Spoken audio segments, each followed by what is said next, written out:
Foram 3 anos. 3 longos anos sem uma única palavra trocada. 3 anos desde o dia em que Mateus jurou que nunca mais queria ver o próprio pai. Naquela tarde, a casa parecia pequena demais para caber tanto orgulho, tanta dor e tanta palavra atravessada. A discussão começou por um motivo bobo, uma crítica sobre o trabalho de Mateus, um comentário impensado do pai. Mas, como sempre, o que estava guardado há anos veio à tona. Mateus gritou o que guardava desde a infância, as ausências nas festas da escola, os aniversários esquecidos, o silêncio nos momentos em que ele mais precisava de um abraço. Você nunca foi um pai de verdade, ele disse com os olhos cheios de raiva e lágrimas. O pai, com a expressão dura e o olhar cansado, apenas respondeu: "Quando crescer, você vai entender, Mateus." Mas Mateus já tinha 25 anos. Já se considerava crescido o suficiente para saber o que era amor e o que era descuido. Saiu batendo a porta e o som ecoou como um ponto final. Nos meses seguintes, ignorou cada tentativa de contato. Deletou o número do pai, não respondeu às mensagens da irmã e quando o nome dele aparecia no celular, o coração apertava, mas o orgulho falava mais alto. O pai se tornou uma lembrança desconfortável, algo que Mateus evitava encarar. O tempo passou. Mateus arrumou um emprego novo, se mudou para outra cidade, começou uma vida que tentava parecer leve. Mas às vezes, nos domingos de manhã, quando o cheiro do café invadia a cozinha, uma sensação estranha o dominava, como se faltasse alguém à mesa. Era nesses momentos que a lembrança do pai aparecia, junto com a culpa que ele tentava empurrar para longe. Ele lembrava do homem que, mesmo sem saber demonstrar, o levava para a escola de moto nos dias de chuva. Do pai que o ensinou a consertar coisas simples em casa, que guardava o último pedaço de pão para ele. E pensava, por que ele nunca disse que me amava? Mas logo afastava o pensamento. Orgulho é um muro alto, e Mateus o construiu tijolo por tijolo, achando que isso o protegeria da dor. Até que, numa manhã fria de segunda-feira, o celular vibrou com uma mensagem curta da irmã. "Mateus, o pai está internado. O médico disse que talvez não resista." O mundo pareceu parar. Os dedos dele tremiam enquanto relia a mensagem. De repente, tudo o que achava que estava resolvido voltou com força. As brigas, os silêncios, as frases não ditas. Um nó apertou a garganta. Mateus se sentou à beira da cama, o coração disparado. O relógio marcava 7h15 e pela primeira vez em anos ele não sabia o que fazer. Pensou em não ir. Pensou que o pai merecia aquele silêncio que ele mesmo criou. Mas então olhou para a foto antiga na parede. Ele, pequeno, no colo do pai.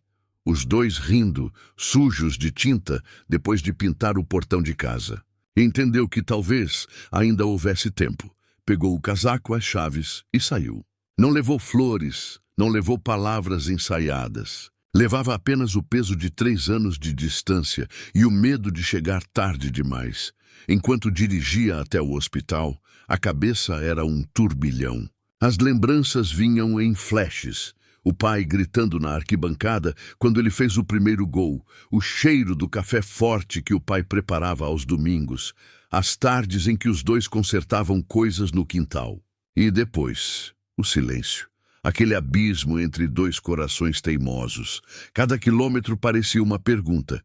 E se ele não me quiser lá? E se já for tarde demais para pedir perdão? Quando finalmente parou o carro em frente ao hospital, ficou alguns minutos olhando para o prédio branco, tentando criar coragem para entrar. A mão suava, o coração doía. E pela primeira vez em muito tempo, Mateus sussurrou uma oração curta, quase um pedido de socorro. "Deus, só me dá uma chance de dizer que eu ainda amo meu pai."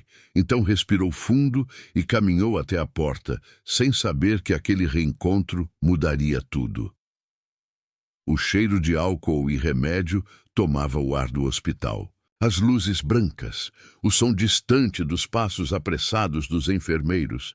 Tudo parecia um outro mundo. Mateus caminhava devagar pelo corredor, com o coração batendo forte no peito. Cada porta que passava parecia contar uma história diferente. e a dele estava prestes a ter um capítulo que ele não sabia se queria. Lembre quando chegou à porta do quarto 1312 parou. Olhou pelo vidro da janela e viu o pai deitado, magro, pálido, com os olhos semicerrados e tubos ligados ao corpo. Por um instante, o tempo congelou. Aquele homem parecia tão diferente do pai que ele lembrava. Mateus sentiu um nó na garganta. As pernas queriam recuar, mas algo dentro dele dizia: vai! Empurrou a porta lentamente. E o barulho suave da dobradiça foi suficiente para que o pai abrisse os olhos. Mateus! Disse ele com a voz fraca, mas carregada de espanto e emoção. Oi, pai. Respondeu tentando disfarçar a voz embargada. Vim te ver. Por alguns segundos o silêncio dominou o quarto. Era um silêncio pesado, cheio de lembranças, arrependimentos e palavras engasgadas. O pai sorriu, cansado. Achei que não viria. Mateus baixou o olhar. Eu também achei que não viria. O velho riu de leve, com um som quase imperceptível. Sempre fomos teimosos, né? Disse, e tossiu logo em seguida.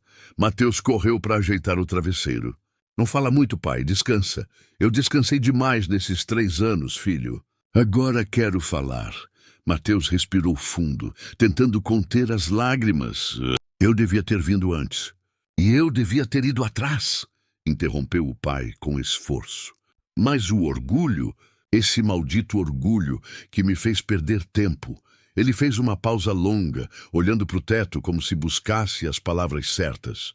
Sabe, eu não soube ser pai. Tentei do meu jeito, mas o meu jeito era duro demais. Achei que estava te ensinando a ser forte, mas só te deixei com raiva. Mateus apertou as mãos, emocionado. Eu também errei. Eu me fechei para você, pai. Achava que se eu te ignorasse ia doer menos. Mas doeu mais ainda. O pai virou lentamente o rosto para ele. Os olhos estavam marejados, mas havia ali algo que Mateus não via há anos. Ternura. Filho. Eu não sei quanto tempo ainda tenho, mas queria pedir uma coisa. Qualquer coisa, pai. O homem sorriu fraco.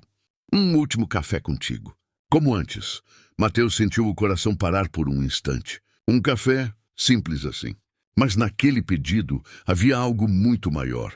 O desejo de reconciliação, o adeus disfarçado de lembrança. Ele se levantou sem pensar.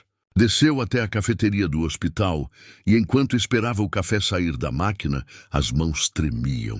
O vapor subindo, o cheiro forte, tudo o transportava para a infância. Lembrou do pai o chamando aos domingos. Filho, acorda, o café está pronto. Voltou para o quarto com 2 copos de papel. O pai sorriu ao ver.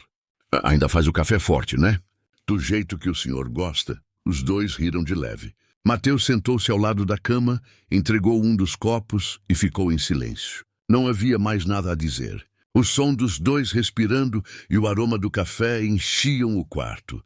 Depois de alguns minutos, o pai olhou para ele e disse baixinho: Você me perdoa, filho? Mateus sentiu as lágrimas caírem sem controle. A voz saiu tremida. Eu te perdoo, pai. E espero que o senhor também me perdoe. O pai sorriu. Já perdoei há muito tempo. Então, segurou a mão do filho e fechou os olhos. Dormiu por alguns minutos, com um semblante sereno, como se aquele café tivesse lavado a alma dos 2. Mateus ficou ali, observando o pai, sentindo uma paz estranha, como se, pela primeira vez, o silêncio entre eles não doesse. Pela primeira vez, o silêncio significava amor. Na manhã seguinte, o quarto estava silencioso. Mateus chegou cedo, levando mais 2 cafés. Mas o pai já não abriu os olhos. O corpo estava ali, mas a alma já tinha partido. Ele ficou parado por um instante, sem saber o que sentir. O copo de café tremia nas mãos. Tudo parecia um sonho distante. A conversa, o perdão, o riso leve que o pai deu antes de dormir, as lágrimas vieram sem pedir licença. E mesmo com o coração despedaçado, ele sorriu. Porque, no fundo, sabia que tinha chegado a tempo. No velório, olhou para o rosto tranquilo do pai e pensou em quantas vezes desejou esse momento. Não a despedida, mas a paz. Paz por saber que o amor, apesar de tudo, venceu o orgulho. Quando voltou para casa, Mateus colocou a caneca velha do pai sobre a mesa. Aquela com a frase, melhor pai do mundo, já quase apagada. Preparou café Encheu as 2 xícaras e deixou uma ao lado da outra. O aroma tomou conta do ambiente e ele fechou os olhos, lembrando das manhãs de infância, das risadas, das brigas, de tudo o que foi e do que deixou de ser. Ali, em silêncio, falou baixinho: Pai, obrigado por ter me ensinado que nunca é tarde para recomeçar. O vento entrou pela janela, balançando a cortina, como se o pai ainda estivesse ali, ouvindo. E Mateus entendeu que o amor verdadeiro não morre com o tempo, ele apenas muda de lugar. Desde então, todos os domingos ele repete o mesmo ritual: faz café, coloca 2 xícaras sobre a mesa e deixa que o cheiro preencha a casa. É o jeito dele de dizer que ainda conversa com o pai, porque no fim, a redenção não é apagar o passado, é aprender a amá-lo, mesmo com as cicatrizes que ele deixou.